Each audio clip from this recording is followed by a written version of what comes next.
Welcome to Anonymous Tarot. I'm Cleo, and I'm here with Billie. Today, we're diving into the realm of the Queen of Swords. The Queen of Swords, a figure known for her mental clarity and precision, often brings a sense of calm amidst chaos. As we draw this card, I notice that the Queen of Swords often represents a strong, rational voice that cuts through the noise of our emotions. This card can also symbolize the ability to see multiple perspectives, to navigate the complexities of our inner world, and emerge with a deeper understanding of ourselves. In the context of our current conversation, I sense that the Queen of Swords might be urging us to cultivate mental clarity and discernment, to trust our inner wisdom. But Cleo, how do we avoid becoming too rigid or inflexible in our pursuit of mental clarity? How do we balance rationality with the fluidity of the human experience? In ancient Greek mythology, the Queen of Swords is associated with the goddess Athena. She's often depicted as a powerful, intelligent, and strategic warrior, embodying the qualities of wisdom, courage, and justice. Athena's story is deeply rooted in the myth of Odysseus, where she plays a crucial role in guiding him through the treacherous waters of the sea. Her presence is a symbol of clarity and discernment, cutting through the noise to reveal the truth. The Queen of Swords is also connected to the Roman goddess Minerva, who was revered for her wisdom, artistry, and military prowess. This fusion of mythologies speaks to the card's complex nature, a blend of logic, intuition, and creativity.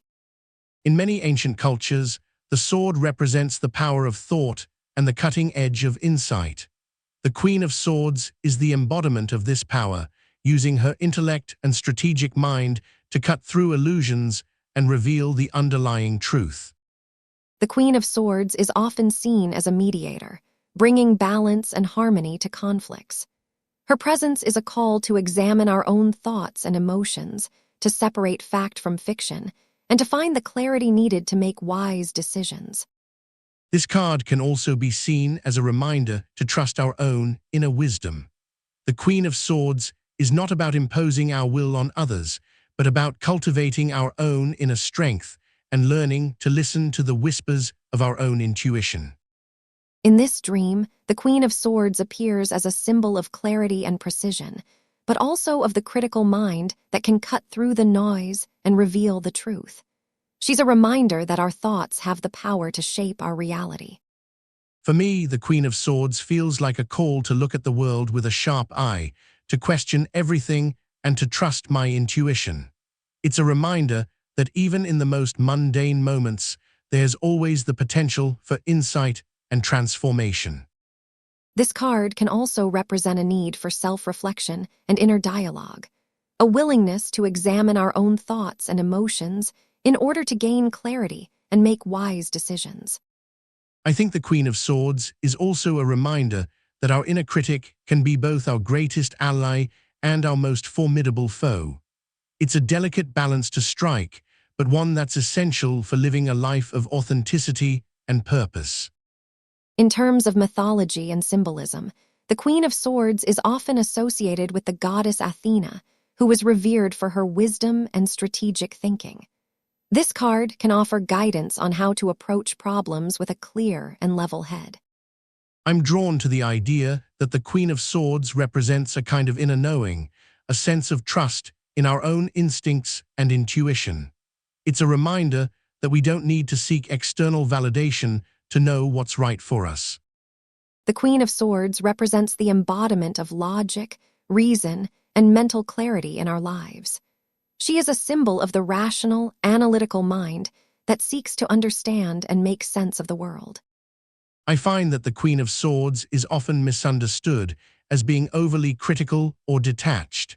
But what if we see her as a reminder that our thoughts and emotions are not mutually exclusive? That's a beautiful perspective, Billie. The Queen of Swords can also represent a strong sense of self-awareness and the ability to cut through mental noise and distractions. She encourages us to question our assumptions and challenge our own biases.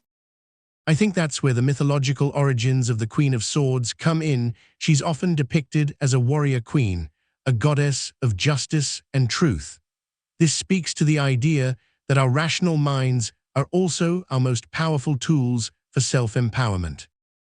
The Queen of Swords is also a symbol of mental discipline and the ability to focus our attention on what's truly important. She reminds us that clarity of thought is not just an intellectual pursuit, but a practical tool for navigating the complexities of life. I'd like to add that the Queen of Swords can also represent a sense of inner critique and self-inquiry. She's not just a symbol of rational thinking, but also of the need to confront our own darker impulses and desires. The Queen of Swords is a master of logic and reason, cutting through the noise and getting to the heart of the matter. But what happens when she's forced to confront her own biases and assumptions? How do we navigate the flip side of her sharp intellect? I think we can learn from her tendency to intellectualize our emotions, to see them as puzzles to be solved rather than as authentic human experiences.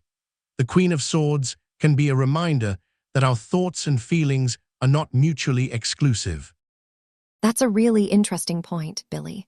The Queen of Swords is often associated with the concept of thinking before feeling. But what if that's not always the healthiest approach? Can't we use our rational faculties to inform our emotional intelligence? I think that's where the Queen of Swords' dual nature comes in. She's both a fierce intellect and a vulnerable, sensitive soul. Maybe we need to find a way to integrate those two aspects of ourselves. I love that. The Queen of Swords is often seen as a symbol of mental clarity. But what if that clarity comes at the cost of emotional depth? Can we trust her sharp mind to guide us towards wholeness? For me, the Queen of Swords represents the tension between certainty and uncertainty, logic and intuition. I think that's where the real magic happens, when we learn to trust our own inner wisdom rather than just our rational faculties. The Queen of Swords is often associated with the act of cutting away the illusions that prevent us from seeing the truth. In this sense, her carry is not about carrying something heavy, but rather about carrying the truth in her sword. I like to think of it more as a carrying of the weight of our own minds. The Queen of Swords is not just a symbol of intellectual clarity, but also of the emotional toll of having to navigate our own thoughts and emotions. I see what you're getting at, Billie. But for me, the Queen of Swords is also deeply connected to the feminine principle of receptivity. Her carry is not just about active, intellectual engagement, but also about being open to new perspectives and insights. That's a beautiful interpretation, Kleo. But what about the aspect of independence and self-reliance that's often associated with the Queen of Swords? Does that not contradict the idea of receptivity? Actually, I think those two aspects are not mutually exclusive. The Queen of Swords is not just a solitary figure, but also a wise and compassionate one. Her carry is not about isolating herself from others, but about being able to hold her own truth in the face of external pressures. I see her carry as a balance of opposing forces, the need for clarity and the need for connection. It's a reminder that our own truth is always intertwined with the truths of others. The cards have spoken. We'll see you at the next draw.